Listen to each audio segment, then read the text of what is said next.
Hi, hello, it's Nikki and welcome to my messy bookshelf. Today I just wanted to do a quick video to share what I've been reading for the last couple of weeks. And I hope that for all of you who celebrate Christmas that you had a wonderful Christmas holiday. And I was very surprised at myself because normally I spend the weeks around Christmas steadily immersed in Christmas books. And this year I did not do that. So I will start off by sharing what I did not finish. And I started this one, which is The Secret Christmas Library by Jenny Colgan.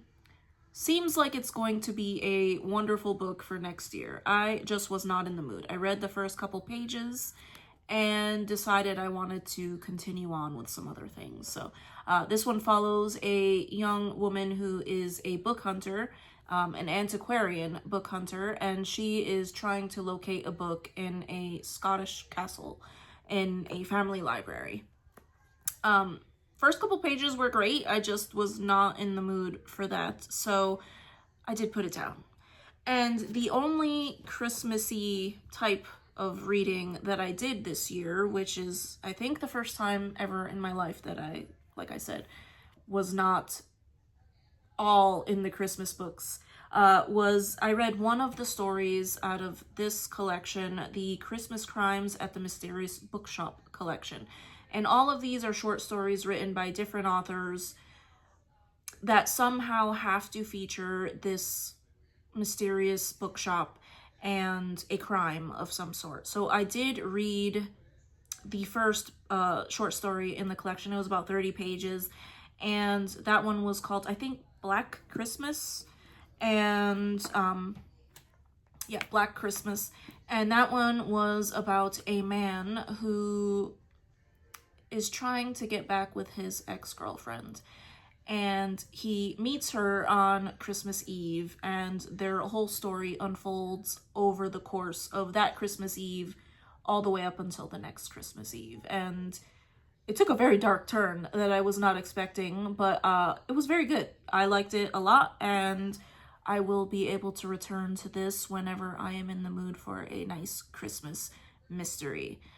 But that is it for the Christmassy vibes that I had the last couple of weeks. So, like I said, that was very good. Looking forward to reading some of the other ones. Moving on to what I actually did finish. Randomly, I listened to the audiobook for Coraline by Neil Gaiman, and I mean, I was kind of expecting what it was, but it was very good. It was definitely Neil Gaiman's writings, and in that book, we're following a little girl who has just moved with her parents to a new home, and very Narnia-esque, except with a much darker turn there. She goes exploring her new home and is able to travel to an alternate world through a door. So not a cupboard, but a door. And we see this alternate world and the people that she meets there. And she does end up spending some time in this alternate world and has to find a way to free herself and the people that she loves. So I did enjoy it very much, but I will say it was not my favorite book that I read this past couple of weeks. So that was very good. And I was feeling the vibes, so I actually did have this on my shelf, and I finally got around to it, and I read The Graveyard Book. If I didn't mention before, Coraline is I guess a middle grade horror, and as is this one, sort of. So The Graveyard Book is following a little boy who becomes an orphan and is taken in by the residents of a graveyard near his home. And I loved this one. This one was everything that I am always searching for in a middle grade book. It was very whimsical. It was dark.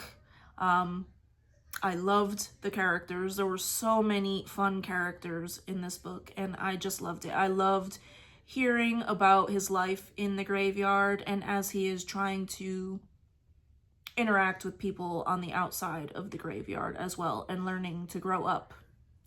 and become a member of society. So I absolutely loved this book. So out of the two Neil Gaimans that I read, definitely The Graveyard Book for sure.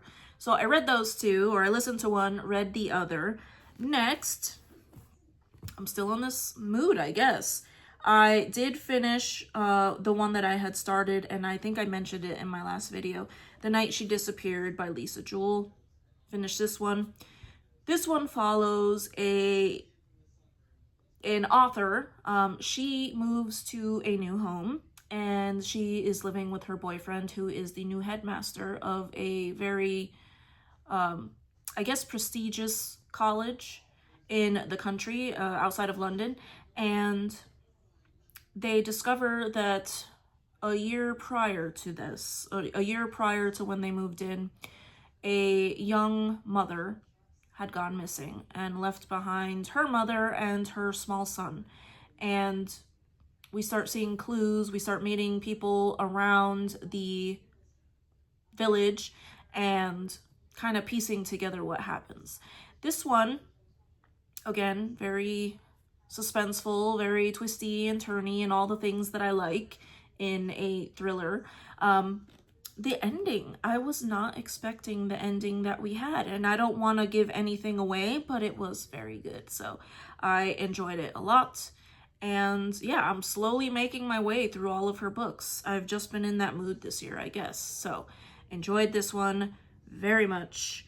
And I think that was it for everything that I finished. And currently, what I am reading now, we have not gone outside of the dark vibes, I'm telling you. I am currently reading World War Z, and I'm about halfway through, and this is one heck of a book. So I will talk about this one later because I don't want to spoil my thoughts on this book, but it is so different than the movie in a good way, as is usually the case. But I did not realize how different the movie was from the book. I can't wait to talk about this one. But yeah, that is what I have been up to. I don't have my plans firmed up for January yet, but we shall see. I am working on that. So I will share what my pile of possibilities is in probably my next video. But again, I would love to hear if any of you read any of these books and your thoughts on them, and to hear what you all are reading. But I thank you so much if you stuck around to the end, and I hope to see you in the next one. Take care. Bye.